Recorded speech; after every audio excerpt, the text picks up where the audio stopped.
নেকড়ের চামড়া পরা একদল ডাকাত তাদের হিংস্র চোখ আর ধারালো অস্ত্র নিয়ে ঘিরে ধরেছে একটি ছোট বাণিজ্য কাফেলাকে। নিরীহ বণিকরা ভয়ে কাঁপছিল, তাদের সম্পদ লুট হচ্ছিল নির্দ্বিধায়। ডাকাতদের নেতা, যার মুখে ছিল গভীর দাগ যা তার বহু যুদ্ধের অভিজ্ঞতা ও নিষ্ঠুরতার সাক্ষ্য বহন করছিল, হাসতে হাসতে তলোয়ার তুলেছে এক বৃদ্ধ ব্যবসায়ীর মাথার ওপর। সেই হাসি ছিল পৈশাচিক, যা কেবল ধ্বংস আর মৃত্যুর ইঙ্গিত দিত। এই প্রথমবার লাইসের রক্তে জ্বলে উঠল ক্রোধের আগ্নেয়গিরি। তার শিরায় শিরায় যেন আগুন বইতে শুরু করল। তার গুরু তাকে শিখিয়েছিলেন সংযম, কিন্তু এই মুহূর্তে অন্যায়ের বিরুদ্ধে তার ক্রোধ ছিল অপ্রতিরোধ্য। এক মুহূর্তও দেরি করল না সে।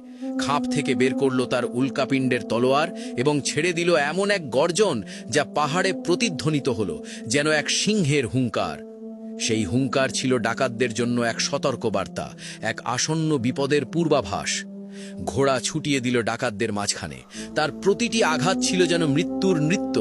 সেই নৃত্য শিখেছিল বাজ পাখিদের শিকারের ভঙ্গি দেখে, যেখানে প্রতিটি নড়াচড়া ছিল নিখুঁত ও প্রাণঘাতী।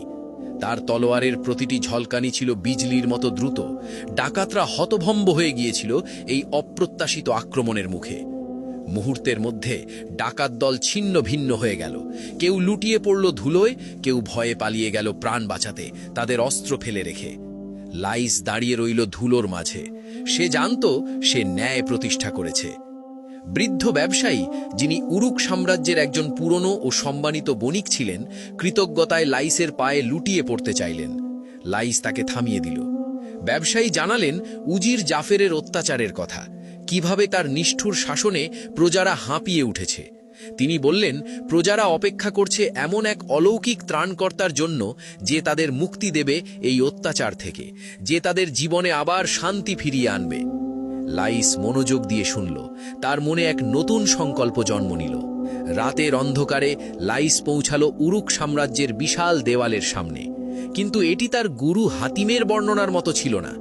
গুরু তাকে বলেছিলেন এক সমৃদ্ধ ও আনন্দময় নগরীর কথা, কিন্তু এখন নগরী থেকে আনন্দ মুছে গিয়েছিল। প্রতিটি কোণে জমেছিল দুঃখ, মানুষের মুখে ছিল বিষণ্ণতার ছাপ।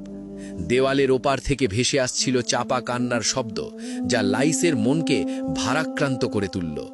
লাইস ছায়ার যোদ্ধার মতো নিঃশব্দে এগিয়ে গেল, ছাদ বেয়ে দেওয়াল টপকে।